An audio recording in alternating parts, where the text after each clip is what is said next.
Ce week-end, au bord de la Dronne, se tenait la brocante des Essarts, une petite commune située entre Saint-Aléieux et Chalais. En pleine Charente, c'était le rendez-vous des amateurs de vide-grenier. Ça fait une petite journée de détente, surtout nous ne sommes pas des pros, hein, on vide de nos greniers, on vend nos vêtements dans lesquels on ne peut plus rentrer. Et puis voilà, ça passe une petite journée. Les ventes, c'est pas terrible. Ainsi que le disait ma collègue, je pense que les gens sont beaucoup venus se promener, passer une belle journée, sympathique, en bordure de rivière et tout. Il fait très très chaud, les clients sont à la plage, bon c'est dommage, mais on ne peut pas tout avoir. On a la chance d'être tout près du bord de rivière, c'est agréable. Hein, je pense que les gens viennent aussi un petit peu en promenade, en curieux. Puis bon, là on se plaint pas, c'est fait pour passer une bonne journée, autant côté acheteur, promeneur. Durant notre visite, nous avons rencontré le maire de la commune qui nous parle de ce rassemblement.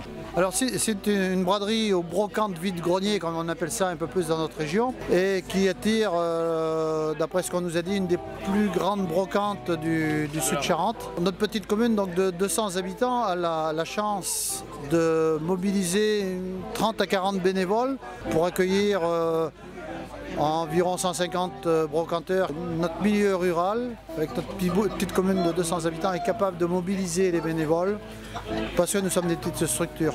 Notre manifestation se passe très très bien, avec un super temps.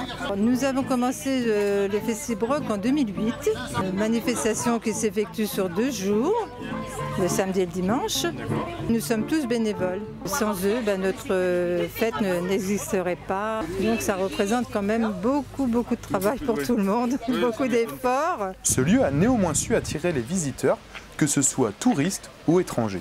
Il y a pas mal d'étrangers, beaucoup d'anglais, quelques espagnols, j'ai entendu parler espagnol tout à l'heure. Ouais, oui, on peut, de toute façon, en Dordogne, les Anglais sont très présents. Très présents. Mais moi, je suis à côté de Montpont, en Dordogne. Ça fait loin d'ici ?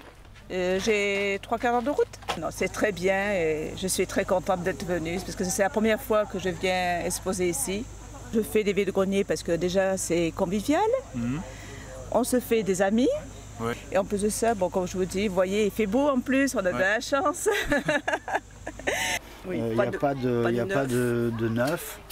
Et voilà, on trouve du cristal jusqu'au un hygromètre graveur à cheveux, une pièce exceptionnelle. Bon, voilà, c'est le vide-grenier comme on aime le voir. Et de le faire vivre et de le faire partager. Et tous les ans maintenant, c'est attendu par la ville d'Essarts, les villes avoisinantes. Et bon, les touristes, maintenant nous sommes connus quand même un peu, donc c'est très attendu sur notre commune. Beaucoup de monde qui se déplace de toute la région carrément. Oui, la région, même d'Angoulême, Montpont, du 33, enfin il y a des camping-cars qui viennent maintenant aussi. Non, bon, ça a pris un peu d'ampleur et nous sommes très contents. Ce vide-grenier a pu permettre aux amateurs de tout type de se rencontrer. Oui, c'est la première fois que je viens ici en expo et démonstration.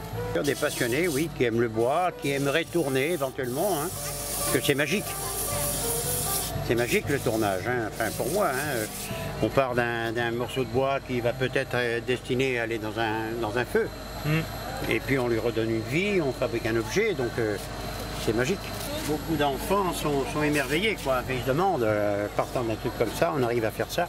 Ils trouvent ça, c'est extraordinaire. Il faut avoir la fibre, il faut connaître le bois, il faut connaître le sens du fil, il faut déjà quand même avoir un peu de connaissance, quoi. Cependant, certains voient un changement dans les vide-greniers. Mais bon, les brocantes, c'est pas ce que ça a été. Hein. C'est plus ce que c'était ? Ah non, c'est plus ce que c'était.